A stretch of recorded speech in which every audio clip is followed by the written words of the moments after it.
প্রমাণ। আশিক বিনে কে বুঝিবে আমার দয়ার নবীর শান, উম্মত বিনে কে বুঝিবে আমার দয়ার নবীর শান। জোরে বলেন না মারহাবা। নবী আমার মদিনার বলবো,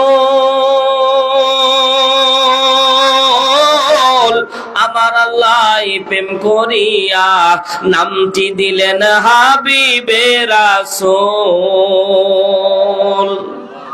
নবী আমার মদিনার বলবো, আমার আল্লাহ প্রেম করিয়া নামটি দিলেন মুহাম্মদ রাসূল।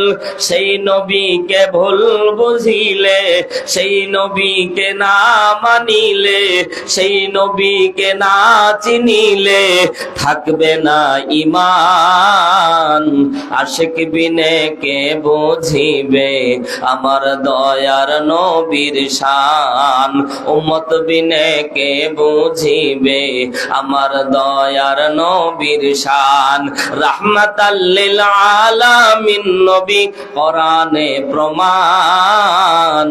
আশিক বিনে কে বুঝিবে আমার দয়ার নবীর শান। জোরে বলেন মারহাবা। আমার আল্লাহ নবীকে সান্ত্বনা দিয়ে দিলেন, ও পয়গম্বর, মক্কার লোকেরা আপনারে পাগল বলে গালি দেয়, আমি আল্লাহ জানায় দিলাম আপনি পাগল না।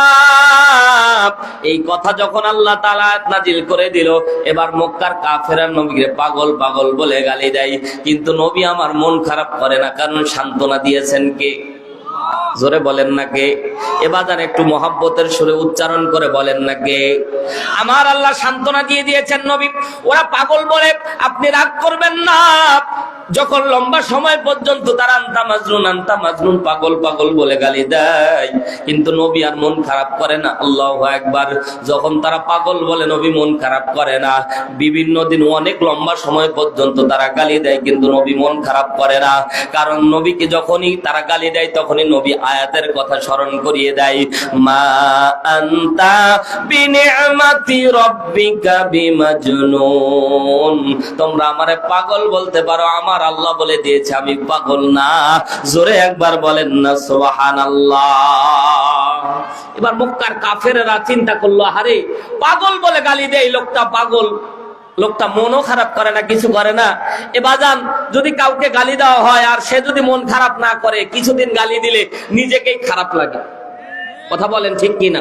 সম্মানিত ভাইয়ের আমার, কাব বিন আশরাফ মুফাসসিরিনে কেরাম বর্ণনা করে, কাব বিন আশরাফ নামে এক জাহান্নামের কীট সাদ বিন সুহাইল নামের এই কাফেরকে বেতন ভাতা দিয়ে দিল, 1 মাসের অগ্রিম বেতন দিয়ে দিল। যাও, তোমারে টাকা দিলাম, তুমি মুহাম্মদকে গালি দিবা, জানি না কি বলে গালি দিবা, কিন্তু সে যেন কষ্ট পায়, সে যেন মন খারাপ করে, এমন কাজ করবা। নাউজুবিল্লাহ বলেন। কাব বিন আশরাফ যখন টাকা দিল, সাদ বিন সুহাইল আল্লাহর নবীকে পাগল বলে গালি দিত, কিন্তু নবী আর মন খারাপ করে না। কাব বিন আশরাফ বলে, খবরদার খবরদার, এমন বাক্য উচ্চারণ করা লাগবে যেই বাক্য উচ্চারণ করলে তোমরা তাৎক্ষণিক তোমরা বলে দিতে পারবা। এ মুসলমান, সাদ বিন সুহাইল এবার চিন্তা করলো, কিরে মুহাম্মদ সাল্লাল্লাহু আলাইহি সাল্লামকে পাগল বলে গালি দিলে সে তো মন খারাপ করে না। এক পর্যায়ে আল্লাহর নবী সাল্লাল্লাহু আলাইহি সাল্লামকে খেয়াল করে দেখলো, নবীর ছোট্ট ছোট্ট পুত্র সন্তানগুলি হয় অমনি তারা নাবালেগ অবস্থায় মারা যায়। আল্লাহর নবীর পুত্র সন্তানগুলি হয় নাবালেগ অবস্থায় মারা যায়। আল্লাহর নবী সাল্লাল্লাহু আলাইহি সাল্লাম অনেক বেশি কষ্ট পায়। এবার যাদের ছোট্ট ছোট্ট সন্তান হওয়ার পরে মারা যায়, এদেরকে কোনো সান্ত্বনা দিয়েও এদেরকে বোঝানো যায় না, এদের মন কোনো রকমের বাধা মানে না। কথা বলেন ঠিক কিনা? যাদের সন্তান মারা গেছে কোলের উপরে, এরা বোঝে যে সন্তান হারানোর যন্ত্রণা কি। আল্লাহর নবী মুফাসসিরিনে কেরাম বলে নবীর 3 জন পুত্র সন্তান ছিল, কোন কোন মুফাসসিরিনে কেরাম বলে 2 জন সন্তান। তাফসীরের মধ্যে নাম এসেছে, একটার নাম ইব্রাহিম, একটার নাম আব্দুল্লাহ, 3 নাম্বার পুত্রের নাম ছিল আবুল কাসেম। আল্লাহ নবী মক্কার মধ্যে ইয়া আবুল কাসেম বলে নবীকে ডাকা হতো, যে আবুল কাসেমের পিতা। তো এটা প্রসিদ্ধতা লাভ করেছিল। তো আল্লাহ নবীর জয়জনী পুত্র সন্তান থাকুক, মুফাসসিরিনে কেরাম বলেন এই পুত্র সন্তানগুলি হওয়ার কিছুদিন পরই মারা গেছে, অর্থাৎ নাবালেগ অবস্থায় মারা গেছে, তারা বালেগ হয় নাই। তো আল্লাহর নবীর কলিজার টুকরা আবুল কাসেম একটু লম্বা চওড়া সময় সে সময় পেয়েছিল, 3 বছর পর্যন্ত সময়। 3 বছরের একটা বাচ্চা হেঁটে চলে, কথা বলে, আব্বা আব্বা বলে ডাক দেয়, এমন একটা বয়স বাবার কাছে খুব একটা ভালো লাগে, কথা বলেন ঠিক কিনা? ছোট্ট ছোট্ট বাচ্চা যখন আব্বু আম্মু বলে ডাক দেয়, দাদা বলে ডাক দেয়, তখন কলিজাটা অনেকটা ভরে যায়, কথা বলেন ঠিক কিনা? আল্লাহর নবীর আবুল কাসেম হেঁটে বেড়ায়, আল্লাহর নবীকে বাবা বাবা বলে যখন ডাকে, নবীর কলিজাটা ভরে যায়। এমন সময় আজরাইল এসে আল্লাহর নবীকে বললেন, ইয়া রাসূলুল্লাহ, আপনার কলিজার টুকরা আবুল কাসেমের হায়াত আল্লাহ তাআলা শেষ করে দিয়েছে, আপনি যদি অনুমতি দেন আমি তাহলে আবুল কাসেমকে নিয়ে যাব। জোরে একবার বলেন না আল্লাহু আকবার। আল্লাহর নবী পরীক্ষা মনে করে আল্লাহর নবী কোনো রকমের কষ্ট নেননি, বরঞ্চ আল্লাহর নবী যখন আবুল কাসেম মারা যায়, আল্লাহর নবীর চোখ বেয়ে বেয়ে পানি পড়তেছিল। আবু বকর রাদিয়াল্লাহু তাআলা বর্ণনা করেন, আমি জিজ্ঞাসা করলাম, ও নবী আপনিও কাঁদেন? আল্লাহর নবী বলছেন, আবু বকর আমারও তো একটা মন আছে রে আবু বকর, আমার মনকে কেমন জানি সান্ত্বনা দিয়ে পারতেছি না। ছোট্ট ছোট্ট সন্তানগুলি হয়, আমার সন্তানগুলি মারা যায়, আবুল কাসেম আমার বাবা বাবা বলে ডাকতো, আমার কলিজাটা ভরে যায়, তো আল্লাহ তাআলা নিয়ে গেছে। এমন সময় সাদ বিন সুহাইল চিন্তা করলো যে আল্লাহর নবীর সন্তান হয় আর মারা যায়। আরবি ব্যাকরণগত দিক দিয়ে আবতার বলা হয় নির্বংশ লেজ কাটাকে। গ্রামের ভিতর যারা দেখবেন যাদের পুত্র সন্তান হয় আর মারা যায়, আমরা গ্রাম্য ভাষায় একটা কথা বলি, তোর বংশের মধ্যে বংশ টিকায় রাখার জন্য কেউ নাই, তোর খাটলা ধরার মতো কেউ নাই। আমরা গ্রাম্য ভাষায় বলি যে তোমারে কবর দিবে এমন তোমার সন্তান তোমার জীবিত নাই। আমরা এগুলো ক্রিটিসাইজ মূলক বাক্য আমরা উচ্চারণ করে থাকি। আল্লাহর নবীকে তো ক্রিটিসাইজ করার কোনো বস্তু না। তো সাদ বিন সুহাইল আল্লাহর নবীকে আবতার আবতার বলে যখন গালি দেওয়া শুরু করলো, আল্লাহর নবী সাল্লাল্লাহু আলাইহি ওয়াসাল্লাম সাহাবা একরামকে নিয়ে ঘর থেকে বের হয়েছে। এমন সময় পিছন থেকে জাহান্নামের কীট সাদ বিন সুহাইল আল্লাহর নবীকে আবতার আবতার আবতার বলে গালি দেওয়া যখন শুরু করলো, আল্লাহর নবী নিজের অজান্তে কেমন একটা কষ্ট অনুভব করলেন। আহারে, তোমরা এত করে আমারে পাগল পাগল বলে গালি দিলা, আমি মন খারাপ করলাম না, আমার সন্তানগুলি মারা যায়, তোমরা বলতেছো যে আমি নির্বংশ। আল্লাহ তাআলা বিশ্বনবীকে তখন তদানীন্তন সময়ে আল্লাহর নবী নিজ জবান থেকে বলে ফেললেন, লা ইউমিনু আহাদুকুম হাত্তা আকুনা আহাব্বা ইলাইহি মিন ওয়ালিদিহি ওয়া ওয়ালাদিহি ওয়ান নাসি আজমাইন। মুত্তাফাকুন আলাইহি। বুখারী এবং মুসলিম দুই হাদিসের মধ্যে এই হাদিসটি এসেছে। আল্লাহর নবী সান্ত্বনা দিয়ে সাহাবা একরামকে বুঝাতে চাইলেন, আমাকে যারা নিজের জীবনের থেকে বেশি ভালোবাসবে না এরা মুমিন হতে পারবে। তার মানে আল্লাহ তাআলা বিশ্ব নবীকে সান্ত্বনা দিয়ে আল্লাহর নবীকে আল্লাহ তাআলা বোঝাতে চাইলেন, নবী গো, আপনাকে শুধু নির্বংশ আমি আল্লাহ বানাই নাই, আমি আল্লাহ আপনাকে এমন বংশীয় মর্যাদা দিয়ে আমি আল্লাহ তাআলা তৈরি করেছি, আপনারা যারা সবচেয়ে নিজের জীবনের থেকে সবচেয়ে বেশি ভালোবাসতে পারবে না আমি আল্লাহ তাদেরকে ঈমানদার হিসেবে গণ্য করব না। জোরে একবার বলেন না সুবহানাল্লাহ। আল্লাহ নবী সাল্লাল্লাহু আলাইহি সাল্লামকে সাদ বিন সুহাইল যখন পিছন থেকে আবতার আবতার বলে গালি দেওয়া শুরু করে দিয়েছে, আল্লাহ নবী সাল্লাল্লাহু আলাইহি সাল্লাম নিজের অজান্তে কষ্ট অনুভব করেছে।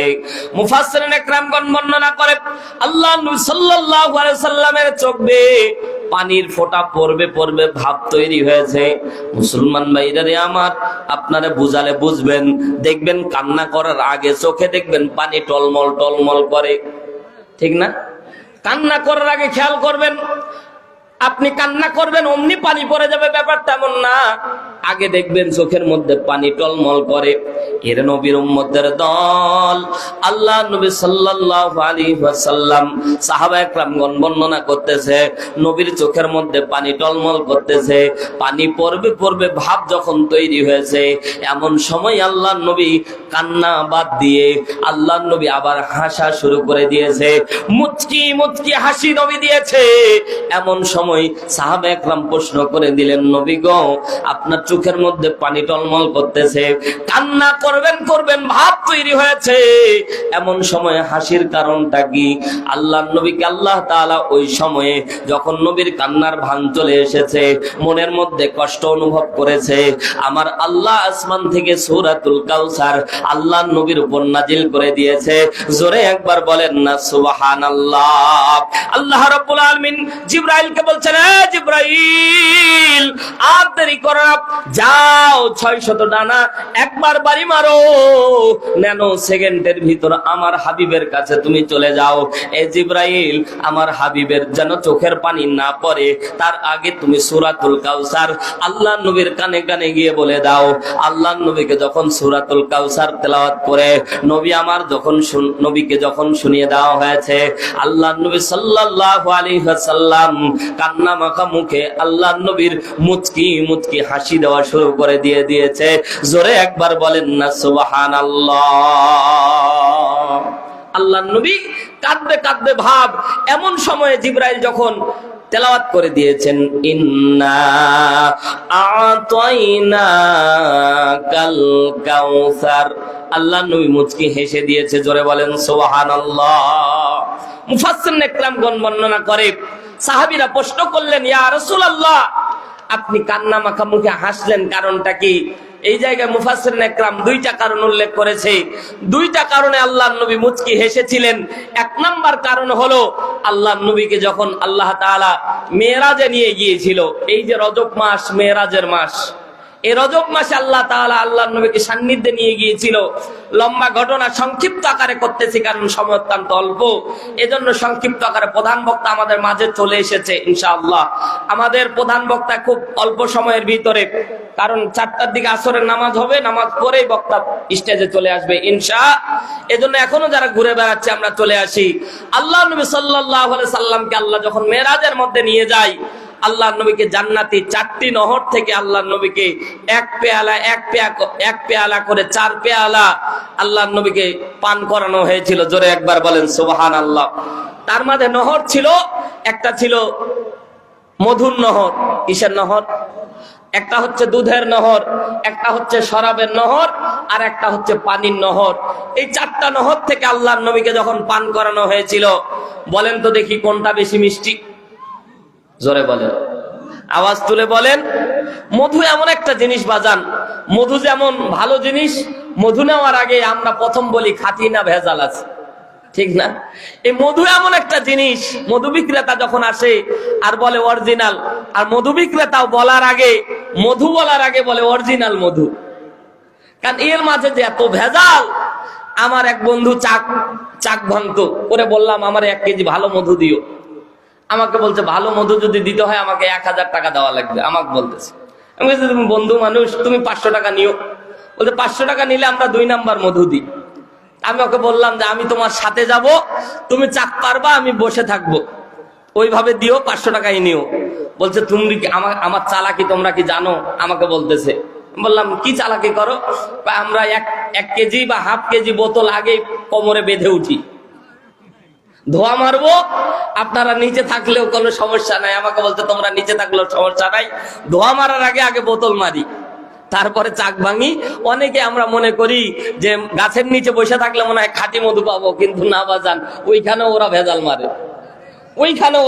মারে, কোমরের মধ্যে বোতল নিয়ে উঠে দেয়, ধোয়া মারে, অমনি বোতলের পানি ঢেলে দেয়। সম্মানিত ভাইয়ার আমার, বলতেছিলাম স্বাভাবিক চিত্তে মধুটা বেশি মিষ্টি, তারপরে যদি আসে দুধ, তারপরে শরাব, তারপরে 4 নাম্বার পানি। কিন্তু আল্লাহু আকবার, মজার ব্যাপার হলো আল্লাহর নবী যখন 4 পেয়ালা পান করলেন, জিবরাইলকে বলছেন, ও জিবরাইল, আমি কিন্তু ভাই বানানো গল্প বলতেছি না, তাফসীর থেকে কথা বলতেছি। আল্লাহর নবী বললেন, জিবরাইল, আমার কাছে মধু, দুধ, শরাবের থেকে পানির নহরটা বেশি মিষ্টি মনে হলো। আরো জোরে বলেন, আর আওয়াজ তুলে বলেন আল্লাহু আকবার। আমার কাছে কেন জানি পানিটাই বেশি মিষ্টি হলো। মুফাসসিরিন ইকরামগণ বর্ণনা করে, বলেন তো মধুর ভিতর যিনি মিষ্টি দিয়েছেন তিনি কে? আল্লাহ তাআলা ওটা ব্যতিক্রম করে দিয়ে আল্লাহ তাআলা পানির মধ্যে সবচেয়ে বেশি মিষ্টি আল্লাহ তাআলা ঢুকিয়ে দিয়েছে। জোরে একবার বলেন না সুবহানাল্লাহ। কিছু ন্যাচারাল জিনিস আপনাদেরকে দিলে আপনারা বুঝবেন। আমলকি খেয়েছেন আপনারা? এবার বলেন, কথা বলেন। আমরা গ্রামগঞ্জের মানুষ, আমরা আমলকি খুব আনন্দ চিত্তে খাই। শহর অঞ্চলের মানুষ তেমন একটা পায় না, কিনে খাইতে হয়। আমলকি 2-3টা খাওয়ার পরে পানি খাবেন। বাজান শরবতে কি মিষ্টি, তার থেকে ওই পানিটাতে বেশি মিষ্টি। কথা জোরে বলেন, ঠিক কিনা? সম্মানিত ভাইয়ার আমার, ওই জায়গায় কোনো চিনি নাই, কোনো মেডিসিন নাই, কিন্তু বিজ্ঞানীরা বলতেছে আমলকি খাওয়ার সময় জিহ্বার মধ্যে এক শ্রেণীর তরল পদার্থ আল্লাহ তাআলা জিহ্বার কোনায় কোনায় আল্লাহ রেখে দেয়। পানি যখন যায়, ওই পানিটাকে মধুর চেয়েও বেশি মিষ্টি যিনি বানায় দেয় তিনি কে? দুনিয়ার পানি স্বাভাবিক চিত্তে মিষ্টি হয়ে যায়। আমার আল্লাহ রাব্বুল আলামিন জান্নাতি যে 4টি নহর আছে, এই 4টি নহরের ভিতরে পানির নহরটাকে আল্লাহ বেশি মিষ্টি বানায় দিয়েছে। জোরে একবার বলেন না সুবহানাল্লাহ। আর এই পানির নহরটাকেই বলা হয় হাউজে কাউসারের নহর। জোরে একবার বলেন না সুবহানাল্লাহ। আল্লাহর নবী পানিটা খেয়ে এত মজা পেয়েছিলেন, আল্লাহর নবী তাৎক্ষণিক মনে মনে চিন্তা করতেছেন, আল্লাহ আমার উম্মত কি এই পানি খাইতে পারবে না? জোরে একবার বলেন না আল্লাহু আকবার। আওয়াজ তুলে বলেন না আল্লাহু আকবার। নবীর উম্মতের দল, দেখেন নবী ভালো কিছু খাইলে আগে উম্মতের জন্য চিন্তা করতেন। নবী সর্বদা উম্মতের জন্য ব্যতিব্যস্ত থাকতেন। আল্লাহু আকবার। নবী মরার সময় উম্মতকে বলে নাই। নবী যখন আজরাইল যখন জান কবজ করতেছিলেন, আল্লাহর নবী উম্মতের কথা আগে বলেছিলেন, আমার উম্মতের কেমনে জান কবজ করো এটা আগে বলো। জোরে বলেন না সুবহানাল্লাহ। সম্মানিত ভাইরা আমার, আল্লাহর নবী সেদিন আল্লাহর কাছে চেয়েছিলেন, আল্লাহ এই যে হাউজে কাউসারের নহর থেকে আমাকে পানি পান করানো হলো, আমার উম্মতেরা যাতে দুনিয়ার মধ্যে থাকা অবস্থায় আমার উম্মতেরা যাতে এই হাউজে কাউসারের নহরটা পায়। আমার আল্লাহ রাব্বুল আলামিন সেদিন উম্মতে মুহাম্মদের জন্য আল্লাহর নবীর নামে ওই হাউজে কাউসারের নহরটাকে আল্লাহ তাআলা ওই দিনেই লিখে দিয়েছিলেন। জোরে বলেন সুবহানাল্লাহ। আল্লাহর নবী যখন কষ্ট অনুভব করেছে, আল্লাহ রাব্বুল আলামিন যখন সূরাতুল কাউসার নাজিল করে দিয়েছে, আল্লাহর নবী মুচকি হেসেছিলেন। কারণ আল্লাহর নবী মনে মনে ওই আগের কথা আল্লাহর নবীর চিন্তা হয়ে গিয়েছিল, আমি হাউজে কাউসারের নহর আল্লাহর কাছে চেয়েছিলাম, আমার আল্লাহ তাআলা ওটা আমার নামেই দিয়ে দিয়েছে। জোরে একবার বলেন না সুবহানাল্লাহ। আল্লাহ রাব্বুল আলামিন বলেন, ইন্না আ'তাইনা কাল কাউসার। জোরে বলেন না আল্লাহু আকবার। আল্লাহ তাআলা বলছেন ইন্না, অবশ্যই। 3 আলিফ টান দেওয়া হয়েছে, খেয়াল করেন শব্দের দিকে। আল্লাহ তাআলা বলছেন অবশ্যই, অবশ্যই, অবশ্যই। কোরআনের মধ্যে 6টা শব্দ আছে। ইন্না, আন্না, কান্না, লাকিন্না, লাইতালা, আল্লাহ উরফে মুসাব্বাত বিল ফেল বলা হয় আরবি ব্যাকরণগত দিক দিয়ে। এই শব্দগুলি কোরআনের মধ্যে আল্লাহ যেখানে ব্যবহার করেছে, নিশ্চয়ই, অবশ্যই, অবিসম্ভাবী কথাটি বলেছে। জোরে একবার বলেন না সুবহানাল্লাহ। আল্লাহ রাব্বুল আলামিন ইন্না, অবশ্যই, নিশ্চয়, ও পয়গম্বর, আতয়না, এক আলিফ টান আছে, আল্লাহ বলছে আতয়না, আমি আল্লাহ তাআলা আপনার জন্য উইল করে দিয়েছি, এটা আপনার জন্য আমি আল্লাহ খাস করে দিয়েছি, আপনার জন্য আমি আল্লাহ তাআলা এটা অ্যাটাচমেন্ট করে দিয়েছি। ও পয়গম্বর, অন্য কোন নবীর উম্মতের জন্য আমি আল্লাহ এটা রাখিনি। কাল কাউসার, আল্লাহ তাআলা নির্দিষ্ট করে কাউসারটাকে উম্মতে মুহাম্মদের জন্য আল্লাহ নবীর নামে আল্লাহ তাআলা উইল করে দিয়ে পয়গম্বরকে ডাকতে বলছেন, পয়গম্বর চিন্তা করিয়েন না, কিয়ামতের ময়দানে যেদিন পানি পাওয়া যাবে না, পিপাসার তাড়নায় মানুষের কলিজাগুলি যেদিন ফেটে যাবে, আমি আল্লাহ ওই নিদারুণ ওই কষ্টের দিনে আপনার উম্মতকে আমি আল্লাহ তাআলা সুপ্রিট পাওয়ার দান করব, আপনি পেয়ালা ভরে আপনার উম্মতকে পানি পান করাবেন।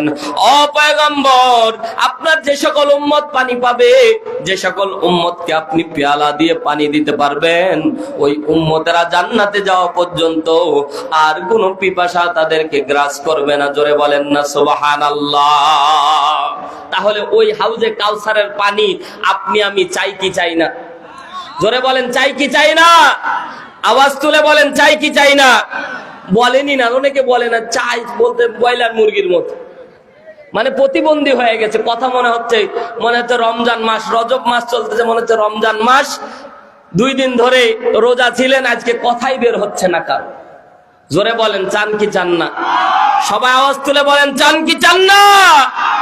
আল্লাহ নবী 2 নাম্বার হাসির কারণ, আল্লাহ নবী মনে মনে চিন্তা করেছিলেন, আল্লাহ আমার সব উম্মতকে আমি হাউজে কাউসারের পানি পান করাতে পারবো। আল্লাহ, আল্লাহু আকবার। জিবরাইল আমিন ডাক দিয়ে বলছেন, নবীজি আপনি কি কারণে হাসতেছেন আমি জিবরাইল জানি। আল্লাহু আকবার বলেন। এ পয়গম্বর, আপনি আপনার সব উম্মতকে হাউজে কাউসারের পানি পান করাতে পারবেন না, আপনি আপনার সব উম্মতকে হাউজে কাউসারের পানি দিতে পারবেন না। আল্লাহ তাআলা 2 নম্বর আয়াত নাজিল করে আল্লাহ তাআলা 2টা আমল দিচ্ছে। 2টা আমল করবে যারা হাউজে কাউসারের পানি পাবে তারা, 2টা আমল যারা করবে না তারা হাউজে কাউসারের পানি পাবে না। জোরে একবার বলেন না নাউজুবিল্লাহ। তাহলে এই 2টা আমল করতে হবে। যারাই করবে, পর্দানিশী মা বোন সহ যারাই এই 2টা আমল করবে, আল্লাহ তাআলা তাদের জন্য হাউজে কাউসারের পানিটাকে ওয়াজিব করে দিবে। আরো জোরে বলেন সুবহানাল্লাহ। তাহলে এই দুনিয়াতে থাকা অবস্থায় আমল নিয়ে পরকালে যাইতে হবে। সেদিন আল্লাহ তাআলা আমলের দরুন ওই সেদিন পুরস্কারের দিন হাউজে কাউসারের পানি পান করাবে। সব উম্মতেরা হাউজে কাউসারের পানি পাবে না। 2টা আমল করবে যারা হাউজে কাউসারের পানি পাবে তারা। 2 নাম্বার কথা হলো, আল্লাহ নবী সাল্লাল্লাহু আলাইহি ওয়াসাল্লামকে আল্লাহ তাআলা এটাও বর্ণনা করে বলে দিয়েছেন, নবী যারা হাউজে কাউসারের পানি পাবে এরা বিনা হিসেবে জান্নাতে চলে যাবে। আরো জোরে বলেন। সম্মানিত ভাইরা আমার, আল্লাহ রাব্বুল আলামিন কোরআনের মধ্যে আল্লাহ তাআলা সুন্দর করে আল্লাহ তাআলা বিশ্বনবীকে জানায় দিচ্ছেন, হাবিব ও পয়গম্বর, আমি আল্লাহ রাব্বুল আলামিন আপনাকে জানায় দিচ্ছি। 2 নাম্বার আয়াত আল্লাহ তাআলা বিশ্বনবীর উপর নাজিল করে জিবরাইল আমিন বলে দিলেন, নবী গো, আল্লাহ তাআলা 2টা আমলের ব্যাপারে সতর্ক করে দিয়েছে। আপনি আপনার উম্মতদেরকে বলে দিবেন, আপনি আপনার উম্মতদেরকে বলে দিবেন, যারা 2টা আমল করবে এরাই হাউজে কাউসারের পানি পাবে। জোরে একবার বলেন না সুবহানাল্লাহ। 2 নম্বরে জানায়াত সকলেই বলেন, ফাসাল্লি লিরাব্বিকা ওয়ানহার। আল্লাহু আকবার বলেন। আল্লাহ তাআলা বলছেন ফাসাল্লি লিরাব্বিকা ওয়ানহার। আল্লাহ তাআলা সুন্দর করে বলছে কোরআনের মধ্যে। আমার সাথে স্টেজে হাফেজে কোরআন আছে, আলেম ওলামা সামনে বসে আছে। তো এই জায়গায় আল্লাহ তাআলা কোরআনের মধ্যে এক জায়গায় নামাজ পড়ার কথা বলেছে, সেটা সূরাতুল কাউসারের ভিতর। অন্য কোথাও আল্লাহ নামাজ পড়ার কথা বলেনি, সালাত কায়েম করার কথা বলেছে।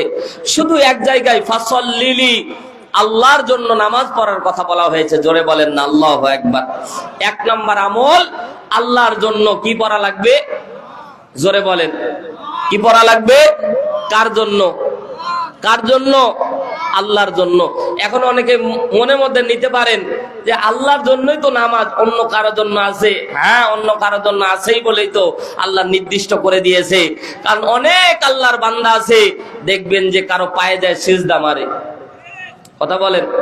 খাজার নামে মাজার করে দেখায় যারা খাজার শান, দিনে করে ভণ্ডামি আর রাত্রে মারে গাজাই টান। আছে না নাই? জোরে বলেন আছে না নাই? ফরিদপুরে খাজা বাবার দরবার। গত পরশুদিন আমার মাহফিল মাগুরা দিয়ে ফরিদপুর দিয়ে আসলাম। আইরি ওরে জিকিরের চালা, ওরা হাগে না মুতে আল্লাহ জানে। হু হু, এটা আবার জিকির হইলো ভাই? আবার তাল মারে কি? নতুন ঈদের চাঁদ উঠেছে 18 গাই, তোরা আইকে যাবি ভাই বোনেরা, আইরে ছুটে আই আই আই আই। আর ওরা কথা কয় না। ঠিক না বে ঠিক? আওয়াজ তুলে বলে ঠিক না বে ঠিক? ওরে ভাই, ওই জায়গায় গিয়ে দেখলাম তার মাজারে সিজদা দিচ্ছে। সেই জায়গায় বুঝলাম আল্লাহ এই জন্য বলছে ফাসাল্লি, আল্লাহর জন্যই নামাজ পড়া লাগবে। অনেক আল্লাহর বান্দা এখানে বসে আছি, খেয়াল করে দেখবেন আমরা যখন নতুন বিয়ে করি কিংবা নতুন বিয়ের বাড়িতে যাই, তখন দেখবেন যে জীবনও নামাজ পড়ে না, উষ্টা খাইলেও কেবলার দিকে পড়ে না, ও আবার নামাজি সেজে মসজিদে যায়। কথা বলেন, ওটা আল্লাহর জন্য নামাজ হলো না বিয়াইকে দেখানোর জন্য? কথা বলেন, বিআইকে দেখানোর জন্য না আল্লাহর জন্য? সম্মানিত ভাইয়ের আমার, আল্লাহর জন্য বলছেন, কুল ইন্নাস সালাতি ওয়া নুসুকি ওয়া মাহইয়ায়া ওয়া মামাতি লিল্লাহি রাব্বিল আলামিন। আওয়াজ তুলে বলেন আল্লাহু আকবার। আল্লাহ বলছেন, কুল ইন্নাস সালাতি, নিশ্চয় আমার নামাজ, ওয়া নুসুকি আমার কুরবানি, ওয়া মাহইয়ায়া আমার জীবন, ওয়া মামাতি আমার মরণ, লিল্লাহি রাব্বিল আলামিন, সবকিছু কার জন্য? জোরে বলেন কার জন্য? আল্লাহ তাআলা সব জিনিস পছন্দ করে, আল্লাহর অংশীদারিত্ব আল্লাহ তাআলা পছন্দ করে না। কথা জোরে বলেন ঠিক কি না? সম্মানিত ভাইয়েরা আমার, এখানে যারা বসে আছি পর্দা নিশি আমার মা বোনেরা, যদি নামাজের জিম্মাদারি আপনি নিতে পারেন, আল্লাহ তাআলা হাউজে কাউসারটা আপনার জন্য ওয়াজিব ঘোষণা করে দিয়েছে। জোরে বলেন সুবহানাল্লাহ। তাহলে আজ থেকে আমরা সবাই 5 ওয়াক্ত নামাজ পড়বো তো ইনশাআল্লাহ। যারা হাত তুলতেছে না এরা নিয়ত করতে পারে না, নাকি বলেন? পড়বেন তো ইনশাআল্লাহ। মা বোনেরা আপনারাও হাত তুলেন, আপনাদের হাতগুলি আল্লাহ দেখতেছে। মা বোনেরা, আল্লাহর জন্য সবাই আমরা নামাজ পড়বো একটা মানুষ যদি আজকে নামাজি ধরে, আজকের মাহফিল সফল বাজান, ঠিক? কারণ আজকের দিনে আমি খেয়াল করে দেখেছি, এভরিডে, প্রত্যেক দিন এবং রাতে মিল করে আজকে বাংলাদেশের জরিপ অনুযায়ী, মুফাসসির পরিষদের জরিপ অনুযায়ী আজকে 5300 মাহফিল হচ্ছে। কত? 5300 মাহফিল আজকের দিনে হচ্ছে।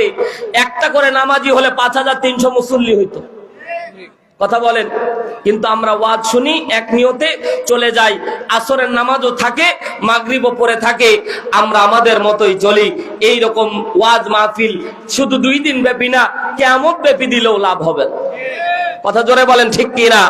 এজন্য আজকে থেকে আমরা 5 ওয়াক্ত নামাজ পড়বো ইনশাআল্লাহ। কবুল করুন। যদি নামাজ না পড়েন তাহলে আল্লাহ তাআলা আপনাকে হাউজে কাউসারের পানি দেবে না, লম্বা সময় করা যাবে না। 2 নাম্বার, আল্লাহ রাব্বুল আলামিন বলছেন, ফাসাল্লি লিরাব্বিকা ওয়ানহার, রবের জন্য কুরবানি করা লাগবে। কার জন্য? জোরে বলেন কার জন্য? কুরবানি। এখানে উযহিয়া, কোরআনের মধ্যে আল্লাহ কয়েকটা শব্দ কুরবানির ব্যাপারে বলা হয়েছে। উযহিয়া মানে কুরবানি, নহর মানে কুরবানি, নহরের বহুবচন আনহার, এইরকম অনেক শব্দ, প্রতিশব্দ কোরআনের মধ্যে আল্লাহ তাআলা ব্যবহার করেছে। ব্যাখ্যা করার কোনো সুযোগ নাই, কারণ সময় অত্যন্ত অল্প। এজন্য আমি বলতেছি, ফাসাল্লি, রবের জন্য কোরবানি করা লাগবে। কোরবানি হবে 2 রকমের। কয়? জোরে বলেন কয়? একটা হচ্ছে শারীরিক কোরবানি, একটা হচ্ছে আত্মিক কোরবানি। শারীরিক কোরবানি যত আমল আছে এগুলো, আর আত্মিক কোরবানি হলো আল্লাহর রাস্তায় দান সদকা করার নাম। আত্মিক কোরবানি, 2টার সমন্বয়ে মূল কোরবানি। আল্লাহ তাআলা বলছে, খালি জীবন দিবা, আল্লাহর রাস্তায় মাল দিবা না। এটা আল্লাহ ভালো করেই জানে। এজন্য আল্লাহ তাআলা মালের আগে, জানের আগে আল্লাহ মাল চেয়েছে। কথা বলেন ঠিক না? আল্লাহ জানে যাকাত যখন পড়ে তখন অনেক কিপটা মানুষ আছে, বলে জীবন দিব, মাল দিব না। এক পর্যায়ে গলা কেটে মাল ঠিকই নিয়ে যায়। ঠিক না? ঠিক না? গলা কেটে মাল ঠিকই নিয়ে যায়। ও বোকার লোক বলতেছে জীবন দিব কিন্তু মাল দিব না, মালও গেল জীবনও। আল্লাহ তাআলাও জানে আমার বান্দারা খুব কাঞ্জুস, বখিল, টাকা দিতে চায় না, জীবন দিতে চায়। এজন্য আমরা জীবন দিতে প্রস্তুত, কিন্তু মাল যখন চাওয়া হয় আল্লাহর রাস্তায় তখন বলি যে হুজুর জীবন নেন কিন্তু মাল চাইেন না। ঠিক না? ঠিক না? এখানেও পরীক্ষা হবে। বাজান, আল্লাহর জন্য জান মাল উৎসর্গ করতে আমরা রাজি আছি না নাই? বলেন না, হাত উঠিয়ে বলেন না, রাজি আছি না নাই? আল্লাহর রাস্তায় জীবনও দিব, মালও দিব, কারণ এই সম্পদের মালিককে। জোরে বলেন। আজকেই যদি আপনি আমি মৃত্যুবরণ করি, অন্ধকার কবরে আপনার আমার অনেক টাকা রেখে আসা হবে, সম্পদ পড়ে থাকবে, বাড়ি গাড়ি, ধন দৌলত সবকিছু পড়ে থাকবে। আপনি আমি অন্ধকার কবরে চলে যাব। যেদিন অন্ধকার কবরে চলে যাব সেদিন দুনিয়াদারি আর কিছুই থাকবে না। প্রাণ পাখি ওরে যাবে পিঞ্জির ছেড়ে, ধরা ধামে সবই রবে, তুমি যাবে চলে।